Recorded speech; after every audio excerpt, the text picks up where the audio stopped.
জীবন বৈচিত্র্যের নানা দিক ফুটে তোলা হয়েছে এই জাদুঘরে। এখানে প্রাচীনকালের ব্যবহৃত সকল মানুষের সংরক্ষিত জিনিসপত্রগুলো সংরক্ষণ করা হয়েছে। এই গ্যালারিটি দেশের সকল সঙ্গীতপ্রেমী মানুষদের জন্য, কেননা এই গ্যালারিটিতে সংরক্ষণ করা হয়েছে সঙ্গীতের শুরু থেকে আজ অব্দি সকল বাদ্যযন্ত্রগুলো। এর এক নজরে আবারও দেখে আসি বিলুপ্ত প্রায় সকল উপকরণগুলো।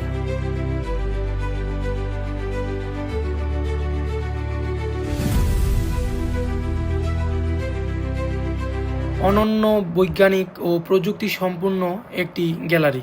বিজ্ঞান গ্যালারি হলো একটি অনন্য স্থান যেখানে বিজ্ঞান, প্রযুক্তি, প্রকৃতি, শিল্প ও সংস্কৃতির সংমিশ্রণ ঘটানো হয়।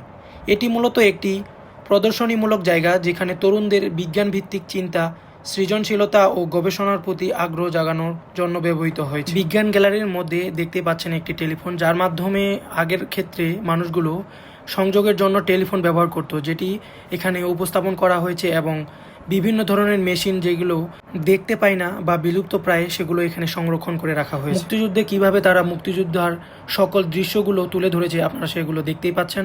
মুক্তিযুদ্ধে কিভাবে তারা যুদ্ধ করেছিল এবং প্রতিটি মাইল ফলক সেই চিত্রগুলো সেখানে ফুটিয়ে তোলা হয়েছে, এবং বিভিন্ন জেলার বা বিভিন্ন বধ্যভূমির মাটি সেখানে বোতলের মাধ্যমে সংরক্ষণ করে রাখা হয়েছে।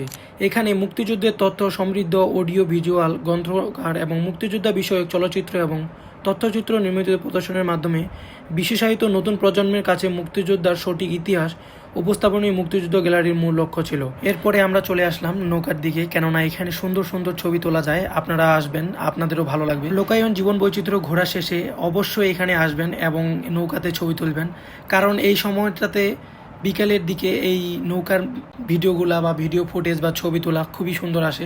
সম্পূর্ণ ব্লগ ভিডিওটি দেখতে আপনারা প্রতাপ লাইফস্টাইল ইউটিউব চ্যানেলটি সার্চ করতে পারেন, এবং কেমন হয়েছে তা অবশ্যই কমেন্টে জানাবেন, এবং ভালো লাগলে অবশ্যই লাইক, কমেন্ট, শেয়ার করে পাশে থাকবেন। ধন্যবাদ।